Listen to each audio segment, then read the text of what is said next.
officer of the NBI OTCD, who will give us the details and facts and circumstances surrounding the said operation. Director Matibag, sir. Magandang umaga sa inyong lahat.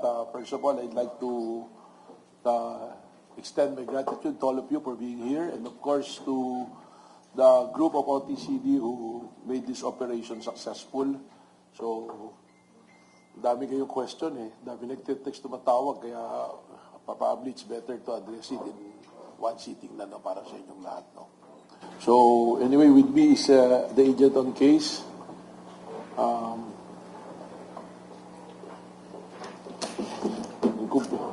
Si Attorney Renon Pimentel, and of course, ang ating XO, si John Mark Santiago. So, this is an operation by OCTD. So, siguro you give the details kung paano nagsimula, paano na-complain. So, good morning po. Nagsimula po yung investigation natin sa isang complaint from Congressman Romualdez na there's an individual demanding for a certain amount in exchange for non-publication of a supposed expose containing a purported video portraying him as mastermind in corruption and other content. So he filed through representative a complaint with the NBI, and upon assessment, we hatched an entrapment operation to apprehend the subject in the act of demanding and extorting money from the complainant. So, okay na. So, it's happened last night, yung operation. It's based on a complaint na there's an extortion for huge amount of money perpetrated by the individuals who were apprehended last night, So, there's nothing extraordinary kasi trabaho naman natin ng NBI ito to go after mga ganitong complaints, So there will be charge for robbery extortion in relation to violation of the cyber law, Yung Republic Act 1175, tama ba? So yun, okay na. Be entertaining some questions from the media. Please state your name first and the name of the media network that you belong to. Good morning. Good morning, Director Rolando Nang from Standard. Director, is this what does this operation tell us at the moment sa pag-aresta natin kina Mr. Mabanta and his associates from the Peanut Gallery Media Network? Well, we just want to say nga na ang trabaho naman ng NBI is to look after criminal activities, Let me set the record straight immediately na baka kasi sabihin na it curtails freedom of expression. We don't investigate the opinions, What we investigate are crimes, So yung paggamit ng, you're weaponizing social media to gain, financial gain, illegally by extortion, we go after that. So yun lang naman yung gusto nating ipaabot dito. 2 days ago, tama ba? 2 days ago, Representative Terry Ridon has nag-request po siya kung hindi ako nagkakamali ng isang investigation over PGMN's fake news operations. Kung sakaling maimbita po kayo ng camera to these proceedings, kung sakaling mangyari ito, will you be cooperating with the House and present your findings towards them? Well, we always submit to the jurisdiction ng House, Pag inimbita tayo, sinampina, inimbitahan as resource speaker, we always go to Congress para gawin yan. In relation to that, ako na magsabi, this could be an option for us to come out with legislation to regulate siguro yung ating mga social media, Because we don't want social media to be weaponized. Meron kasi mga practices sa social media na kailangan natin siguro bigyan ng pansin at tutukan na mga kailangan nating itama. One way or another, baka lahat naman tayo we're been victimized by fake news, yung mga ganyan. Those things should be addressed, and I think it's about time, not zeroing on PGMN or the personalities, but on the social media in general. Siguro dapat yun yung ating direction dito, when there be a legislation na kailangan gawin. Final pertinent detail lang po. Saan po ginawa yung operation? Sa Valle Verde, Pasig, or Quezon City po ba? It's Pasig, So there will be under the jurisdiction ng Pasig prosecutors and RTC eventually kung umakyat yung kaso. Okay, thank you very much. Yeah, Mr. John Consulta. PMA News, magandang araw po sir. Congratulations po sa NBI for the successful operation. I'd like to address this question to our operatives with your indulgence po, Director, sir. Pwede lang po namin malaman yung timeline. Kailan po, sir, nagkaroon po ng contact ang grupo po ng PGMN? Kasi po, last night, when I talked to them, they're claiming na sila daw po ang nilapitan. Sila daw po ang kinausap, not the other way around. Pero po, just to set the record straight, ano po ba yung nangyari po, sir? Kailan po nangyari at paano po sila nagkaroon ng contact? If you can just walk us through po. Attorney Mark Santiago, would you like to answer that? Yes, sir. Based on the complaint, meron ng initial talks since a year ago, pero nabuhay lang siya ulit with respect to a representative of the complainant. So, through the representative of the complainant, lumaki na yung amount. Kasi a year ago, mababa lang yung amount eh. Pero through the representative of the complainant, 2 weeks ago, 2 weeks ago, it ballooned to 350 million pesos. So meron pang mga usap-usap at ang final demand is take it or leave it, 300 million pesos. Until umabot tayo sa entrapment po kahapon. Apo. Sir, ano po ang threat po kung meron man? Kung hindi po may bibigay yung 300 million na yun? At ano po, ilan po yung tranches pinag-uusapan natin? Isang bagsakan po ba? Or may tranches po tayong pinag-uusapan dito? Bali yung sa 300 million na nag-demand sila ng 4 tranches. So yung 4 tranches is consisting of 75 million per tranche. Tapos yung threat naman is merong deadline eh. So kung hindi masettle yun, May 5 magre-release sila ng first part 1 ng video kasi merong pinadala una, teaser, kung saan makikita nga na yung complainant is damaging yung kanilang publication at yung threat is pag hindi masettle yung dinedemand nila, May 5 ilalabas na yung part 1 ng video. Opo. To the Director, sir, just my final query. Gaano po ka-importante yung ganito pong klase ng operation? And if ever meron pa po ba tayong mga ipa-follow up pa na member po ng grupo po nila? Well, it will still be an ongoing investigation kasi it's yung PGMN, yung Peanut Gallery Media Network yung involved dito. So, we will look into yung mga telepono and accounts, social media. There are several social media accounts that was mentioned and linked to PGMN, ano? So it will be a continuing investigation. But in the meantime, those who are apprehended, papailan na natin ng kaso rito para ma-inquest na, ano? And eventually, ito naman, pag inakyat sa korte, then I think bail will be recommended dahil when I look into it, as a lawyer, yung crime naman will be subject to bail, ano? Opo. Sir, sorry po, pasensya na po ha. Huling pahabol lang kay Sir Attorney Pimentel. Sir, how difficult was it, sir, yung operation po kahapon? Dahil we understand na mayroon pong initial area na dapat po doon mag-meet up, pero yung dapat mabilis ang operation, tumagal na po ng hanggang gabi. Na halos abutin na po tayo ng halos madaling araw na. Ano ba nangyari, sir? Bakit ho nagkaroon ng challenging part po ang NBI? Yun nga po, since nung mangyari na yung actual entrapment operation, consummate na yung demand ay na threat na kinukonsider natin na possible violation ng batas. Ang problema lang, yung subject ayaw niyang tanggapin yung pera personally. And ang explanation niya nga kasi doon sa lugar sa hotel, so maraming CCTV. So, nag-instruction sa amin na dalhin ito sa isang lugar sa Pasig at ibang tao yung magtatanggap. So, we have to release him kasi nga at that time, hindi niya tinanggap yung pera. So, binitawan namin siya and nagkaroon kami ng tailing and surveillance, hanggang sa napunta kami dun sa tao na binigay niya in address na binigay niya. So, nung binigay po namin yung pera, hindi pa rin namin hinuli yung taong tumanggap kasi hindi naman sila yung kausap namin initially. So, nagkaroon ulit kami ng follow-up surveillance and tailing. So, sinundan ho namin until sa time na ma-identify namin yung exact unit kung saan dinala yung pera. And to our surprise, nandun din po yung subject, si Mr. Franco, na siyang kausap namin dun sa hotel sa Makati.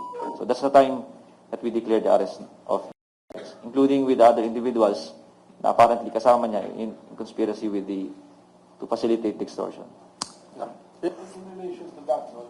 In relation to that, yung sa question mo kasi, siyempre titingnan din namin dito kung if there's conspiracy, kung coordinated activity ba to, yung beneficiary, sino kasi malaki yung amount.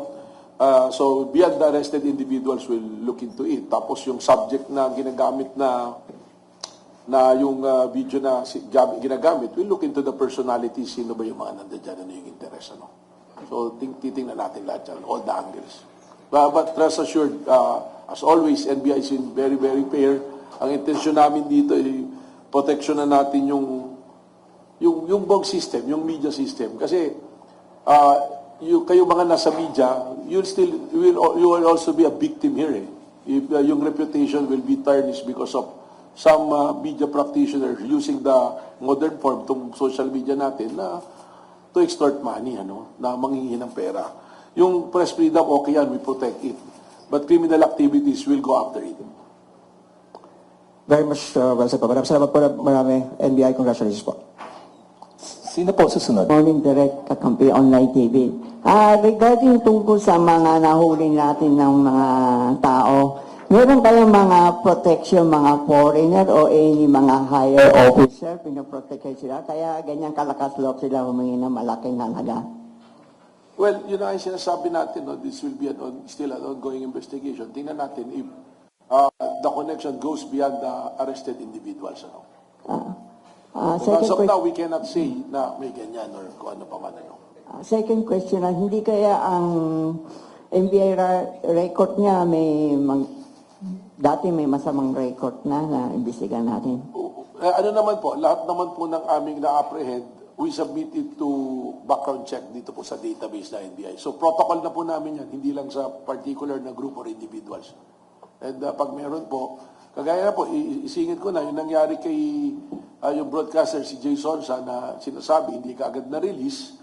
Ang reason po kaya hindi na-release, there are about 4 cases na lumabas na wala pang clearance. That's why yung lawyer tsaka si Mr. Jason sa came out with the undertaking that they will produce the clearance within 7 days from the release. Thank you very much. We have a question here.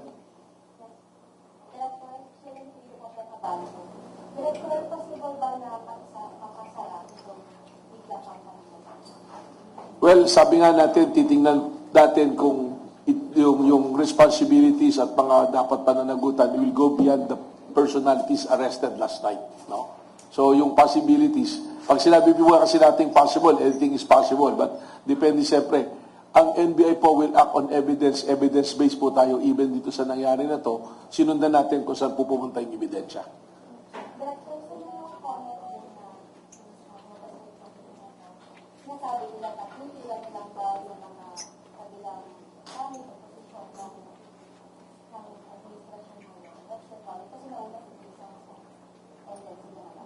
Well, I don't think, nakikita ko yung PGMN, nababasa ko yan. Hindi naman sila yung critical lang doon sa isang particular na group or tao or individual. So, sino ba yung nagsabi niyan? Can you be specific? Sino yung nagsabi? So, I can address it also properly. Hindi, sino nga? Kasi alam ko naman meron I just want to hear it from you. Kung sino yung nagsabi particular. Hindi, sabihin ko na, si Lorraine Badoy ba nagsabi? O si Attorney Balikod? Or alam nyo, let's address the big elephant in the room tungkol dyan. Ang sinasabi lagi nila, tinitira ng NBI, yung mga kalaban lang. Kalaban saan? Kalaban ng batas, tinitira talaga namin, no question that. At ang sinasabi nga, evidence-based tayo. O sige, ano ba sinasabi tinitira? Si Mike Defensor, si Jason Sa, sino pa? itong si grupo nila Franco Mabanta. Sabi ko nga, pag tinignan mo naman yung PGMN, it's not directed particularly sa isang grupo lang. Okay, punta natin si Mike Defensor. Nagkataon, meron siyang human trafficking nung inuli natin. O si Jason Sa, may lumabas na warrant. At let me be clear on that, hindi po si Atty. Matibag ang nag-file ng kaso kay James Onsa. Nung dumating ako sa NBI, kaso na yan. Yung po aking mga sinasabi is based on evidence. Ang sabihin nila sa akin, kung hinuli ko sila, hinuli ng NBI nang walang ebidensya. Pero kung meron pong ebidensya, hindi mo pwedeng sabihin na pinupolitika lang. Because that will be the one that will send chilling effect to the people. Kagaya dito, kayo matitinong media personality, kung may mga personality na tumitira reputational attacks to gain money, to gain position, dapat yun yung managot. Pero yung NBI, let's be fair to the men and women of NBI, law enforcement itong mga to. We act based on evidence. If they can point something na ginawa ng NBI, even before at nung dumating ako, na walang pinagbasihang ebidensya, then you file a case against us at sasagot kami. Pero kung meron kaming ebidensya na pupuntahan, susundan namin lagi yung ebidensya. Hindi dahil sa opinion, kundi dahil sa ebidensya. Hindi dahil galit tayo, hindi dahil may proseso tayong susundan. Ganun po yung NBI. Sila po, kagaya niya, no? Sige, sabihin na natin, si Lorraine Badoy, ano nilabas nila, kumakalat, meron daw akong negosyong quarry, wala daw sa salin ko, walang permit. Wala namang pinakitang ebidensya kung totoong may negosyo ba akong gano'n o wala. O, ito na naman yung salin ko, pwede naman nilang tingnan, kakasabit ko lang.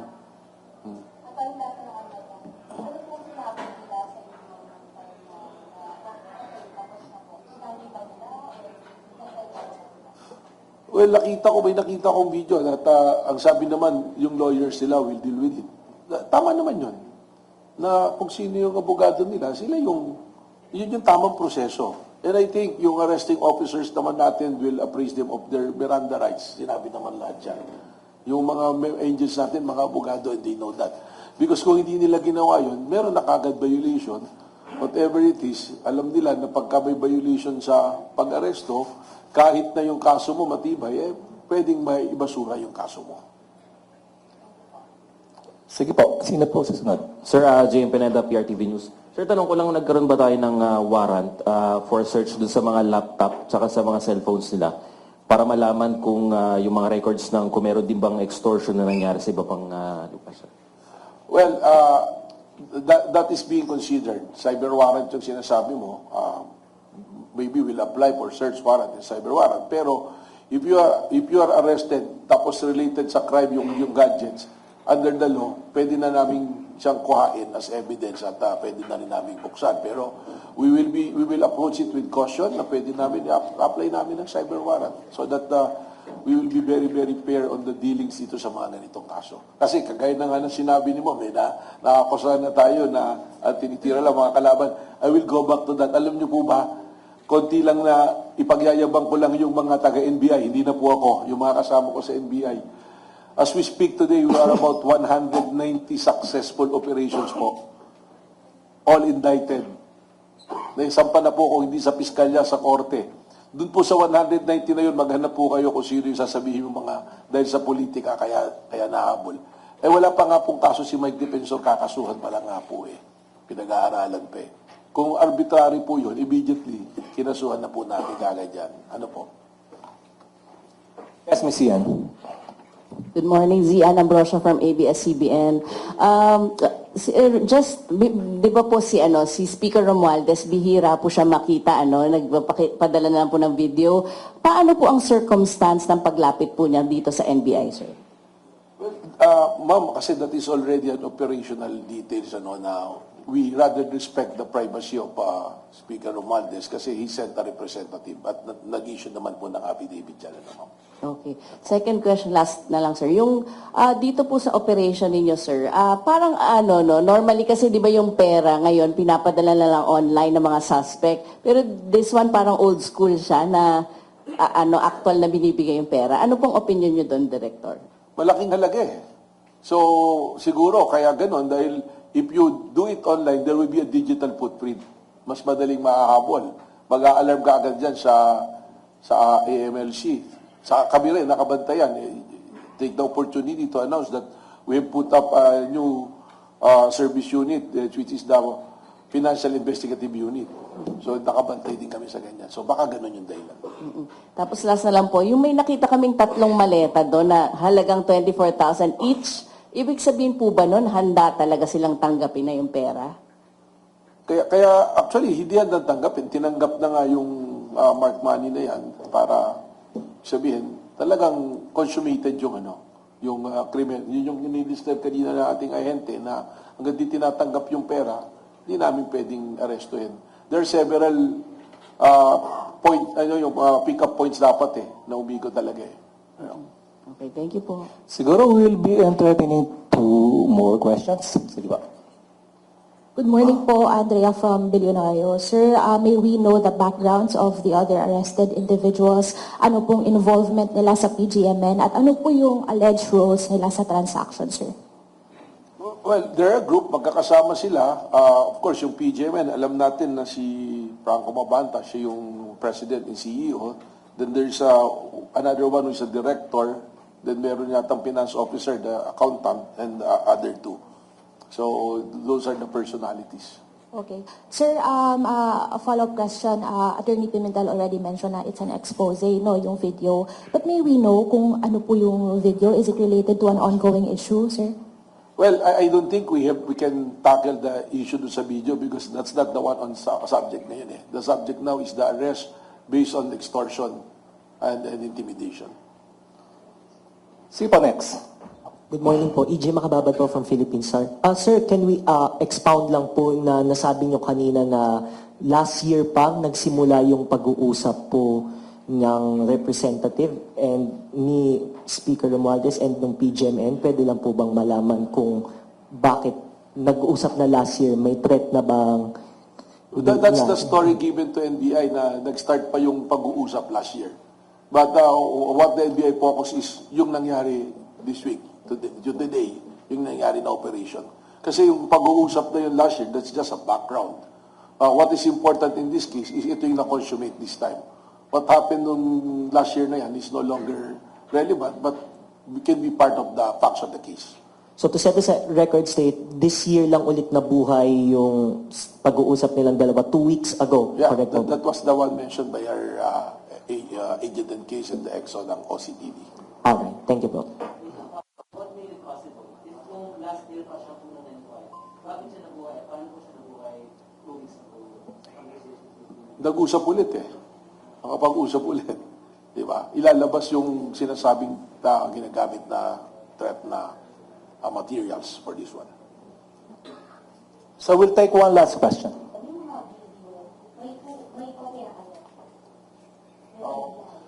Yun yung sinasubject pa namin sa forensic at chinecheck. Kasi nga sabi naman ng agent, clips lang yung binigay portion eh. So titingnan namin kung nandun yung buong video.